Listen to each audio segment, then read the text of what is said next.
In previous video clips, Russ Macmillan has talked about buoyancy and pressure in submarines. Now he looks at the problem of maintaining fore and aft balance.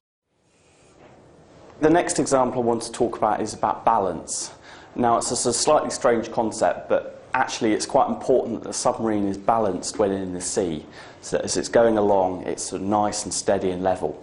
So we actually have to put lead into the submarine to ensure that it's balanced around its centre point.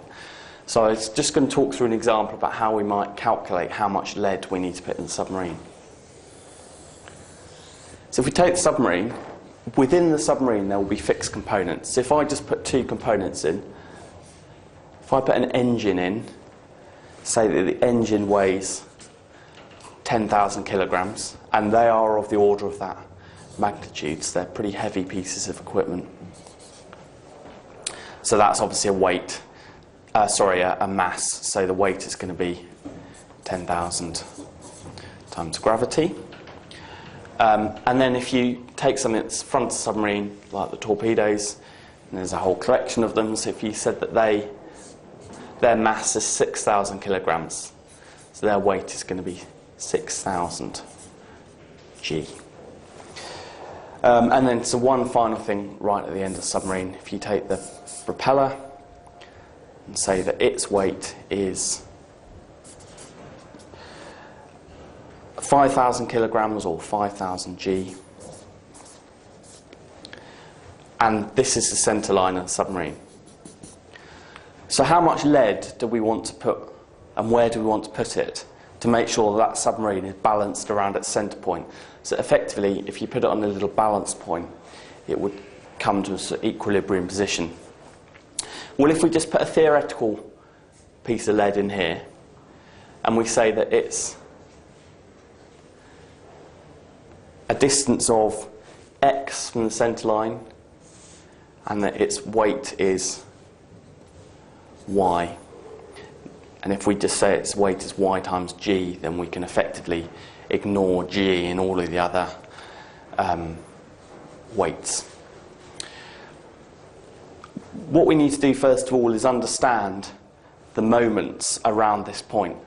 And moments, a moment is a function of both the force and the distance away from the centre point. So what we need to do is put on all of the distances to these forces.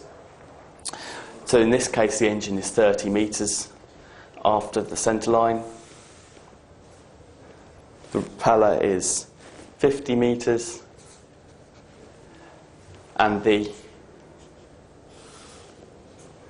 torpedoes are 40 metres forward of the centre line. Now what we need to do is balance all of those forces and distances out with the lead, so that we effectively end up with an equivalent moment on that side and an equivalent moment on that side. So what we're effectively saying is that the weight of the torpedoes, and as I said before, we'll ignore G because it appears equally in all of the weights. So 6,000 times 40 metres plus the lead, which is a distance of x times its weight, y, has got to be equal to everything that appears on this side of the balance point. So that is 5,000 for the propeller times 50 metres plus 10,000 times 30 metres. Now, we understand that we can now calculate what the multiple of x and y should be, but we understand within realistic limits how much lead we may wish to put in the submarine, or where we might want to put it. So there's no point in putting a small amount of lead 1,000 metres away from the balance point, because it's going to be outside of the submarine. So what we probably first do is find a space for some lead, and then do the calculations, see if the amount of lead we need to put in that space is feasible. So let's just say we want to put the lead sort of halfway in the forward part of the submarine, which means that x is going to be 25. Then we want to rearrange this equation to solve it for y.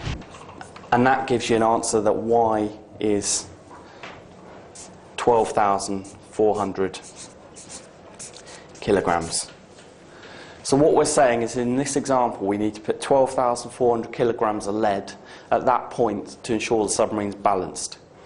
That may be perfectly feasible, but if you decide that that's too much lead to put in the submarine, then all you'd do is you'd move the lead a little bit further out, and then you'd run the equation again. And because it's further out and it's applying a bigger moment, you'd be able to reduce the amount of lead. Now obviously this is a relatively simple example with relatively small number of components, but hopefully it gives you a flavour of the fact that when you've got literally tens of thousands of components throughout the submarine, it's actually quite difficult to calculate where the lead needs to go. This is what you do before the submarine goes to sea to make sure that it's balanced. Clearly when the submarine's at sea, things might move around and you might become out of balance at sea. And the way we deal with that is we just have some tanks which are called trim tanks. This is a tank of water at the back and a tank of water at the front. And what we do is we pump water in and out of those tanks so we can change the balance of the submarine as she's moving along.